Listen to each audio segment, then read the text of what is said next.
ഇന്ന് നമുക്കൊരു cooking video ആയാലോ? അപ്പോൾ വാ നമുക്ക് വേഗം അച്ചാറുണ്ടാക്കാം. മാങ്ങ അച്ചാറാണ് നമ്മൾ ഇന്ന് ഇടാൻ പോകുന്നത്.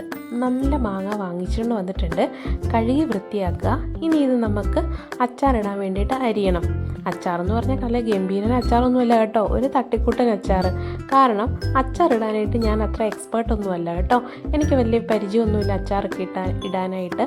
കാരണം ഞാൻ ഈ റെസിപ്പി കണ്ടുപഠിച്ചത് എൻ്റെ പപ്പ കുഞ്ഞിലെ ഞങ്ങളുടെ വീട്ടിൽ പെട്ടെന്ന് ഉണ്ടാക്കി തരുന്ന ഒരു ചെറിയൊരു അച്ചാറാണേ. അപ്പം ഈ അച്ചാറിൻ്റെ കാര്യം ഇടയ്ക്ക് ഞാൻ ഓർക്കാറുണ്ട് കേട്ടോ. അങ്ങനെ പെട്ടെന്ന് നമുക്ക് ഉണ്ടാക്കാൻ പറ്റുന്നൊരു അച്ചാറാണേ. പൊതിയൊക്കെ കൊണ്ടുപോകാനായിട്ട് നല്ലതല്ലേ ചോറിനകത്ത്.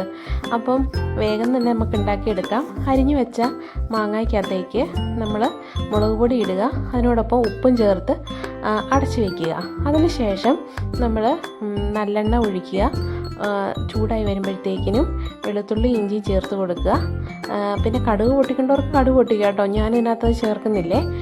ഇതിന് ശേഷം നമ്മൾ അരിഞ്ഞു വെച്ചിരിക്കുന്ന മാങ്ങ ഉണ്ടല്ലോ, അത് നമ്മൾ അതിലേക്ക് ചേർത്ത് കൊടുക്കുക. എന്നിട്ട് നന്നായിട്ട് ഇളക്കി യോജിപ്പിക്കുക. ഫുള്ളായിട്ട് നമുക്ക് നന്നായിട്ട് ഇളക്കി യോജിപ്പിക്കണേ. എന്നിട്ട് അതൊന്ന് ചെറുതായിട്ട് വെന്ത് വരുന്ന സമയമാകുമ്പോഴത്തേക്കിനും ഇനി നമുക്ക് കായപ്പൊടി ചേർക്കണം. അതുപോലെ തന്നെ ഉലുവാപ്പൊടിയും ചേർക്കണം കേട്ടോ.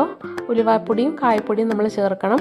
അതിന് ശേഷം വേണം, സോറി കേട്ടോ, ഞാനിതിനകത്ത് ഉലുവാപ്പൊടി ചേർക്കുന്ന വീഡിയോ എൻ്റെ ഇത് മിസ്സായിട്ടുണ്ട് കേട്ടോ.